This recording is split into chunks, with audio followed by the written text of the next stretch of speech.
नमस्कार दर्शक बंधु भावभक्तिपूर्ण परिवेश आमर यह कार्यक्रम भक्ति जिज्ञासा को स्वागत करुच्ची मु आयुष्मान एवं आज आम सहित आमर जिज्ञासा दूर करने अच्छा ज्योतिर्विद पंडित चित्तरंजन महापात्र सर। सर नमस्कार। नमस्कार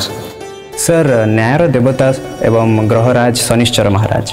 बहुत लोकों मन में धारणा भय एवं प्रश्न थाए जे शनिंकर प्रभाव कौन आ स्पेशली गोटे प्रश्न थाए जे शनि 7.5 जिते हुए तार कौन प्रभाव रही एवं जार होची कौन प्रतिकार रही तार। मनीष जीवन में ग्रह को नहीं भयभीत केबे हेबेनी आज्ञा ग्रह केबे क्या भयभीत करेनी आज्ञा आम मान ग्रहर प्रभाव रे आम अनुभव करूँ खराबटा जहा द्वारा आमको असुविधा सृष्टि करे किंतु मु सर्वप्रथमे कहबी मनीष को ग्रह खराब पड़े भयभीत बेसी समस्या सृष्टि करि थाए तो आमे तार सम्मुखीन केमिति करिबा अब निजे सतर्कता अवलंबन कले जिते ग्रह खराब पड़ूना कहीं समाधान स्वरूप आसे आज्ञा समाधान होता है। तो सेमती शनि 7.5 को नहीं प्रत्येक व्यक्ति विशेष मन में गोटे भय रही है द्वंद्व रही है। शनि 7.5 एत बहुत खराब जे एत समस्या करा जे तली तलांत बाधा विघ्न समस्या एसबू हर्थहानि प्राणपीड़ा एसबू करें किंतु सेटा भयभीत हूँ ना शुणिकी ये शनि 7.5 शब्दटी कौन प्रथम जानवा आवश्यक आमको अटे। शनि 7.5 कहले 7.5 वर्ष शनि को शनि 7.5 कहुए किंतु आपण कहे 7.5 वर्ष शनि की 7.5 केमी कहवा गोटे राशि रे शनि तो 2.5 वर्ष रुहति चलनटा 2.5 वर्ष तो 2.5 3 थर 3 थर चलन को आम शनि 7.5 कही था किंतु जो जन को गोटे थर शनि 2.5 भोग है माने से 3 पाद पर्यंत 7.5 भोग हुए और 3 पाद 7.5 तो से 3 पाद लगे 7.5 आज्ञा बर्तमान को सेमती द्वादश शनि जन्म शनि द्वितीय शनि ये तीनोटी जन्म राशि ठारू ये तीनोटी क्षेत्र में शनि अवस्थान करती निज राशि ठारू से शनि 7.5 बोली कुहा जाए 2.5 वर्ष कहीं आसे आप द्वादश रही शनि 7.5 आरंभ है द्वितीय को गले द्वितीय पाद है शनि 7.5 5 वर्ष भोग है पुणी तो आप जन्म राशि द्वितीय स्थान को जीव से आप शनि 7.5 सर आज्ञा तृतीय पाद तो प्रथम जानवा आसतु शनि 7.5 कौन समस्या करे। शनि 7.5 लोक भी बहुत ऊपर को उठी आज्ञा बहुत शुभ फल प्राप्त करते शुभ फल प्राप्त करती जितेबले जातक शनि उपयुक्त बलवान थाए बृहस्पति बलवान थाए से व्यक्ति को बा से राशि व्यक्ति विशेष मान को बा से जातक व्यक्ति विशेष मान को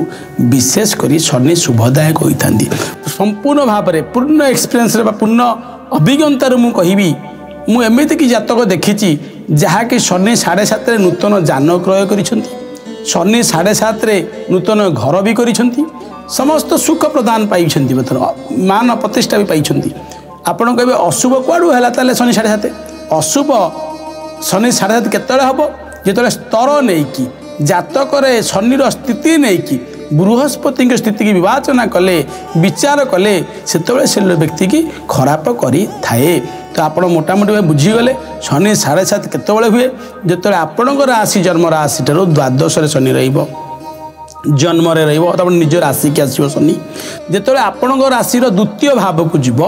से जानवे शनि 7.5 आपण को भोग है शनि 7.5 चलुची।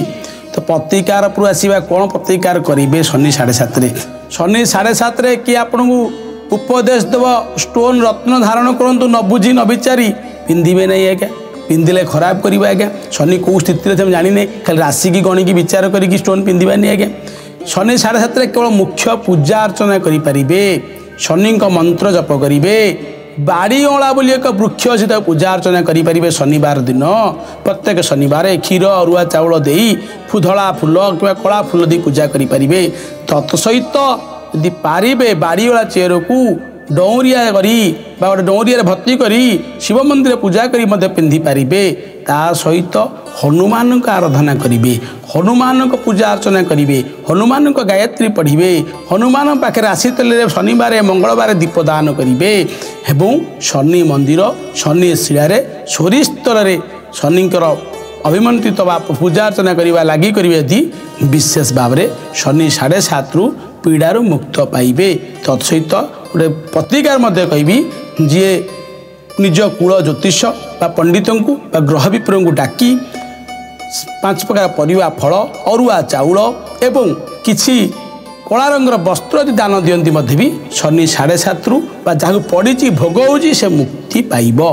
बहुत बहुत धन्यवाद सर। आशा करुँची आपण मानक मनर थिबा प्रश्न भय एवं संशय दूर होइथिबो एवं सर जहाँ प्रतिकार कहले जार भी शनि 7.5 चली आपण मैंने जानते से प्रतिकार को निश्चय भाव अवलंबन करूँ आउ कौन मते भय रखंतुनी आपण मनरे। तेबे मो मनरे जदि आउ किछि प्रश्न आसीबो सर सहित मु पुनश्च फेरिबी आपण मानक पाखकु। आज समय हेलाणी विदाय दियंतु।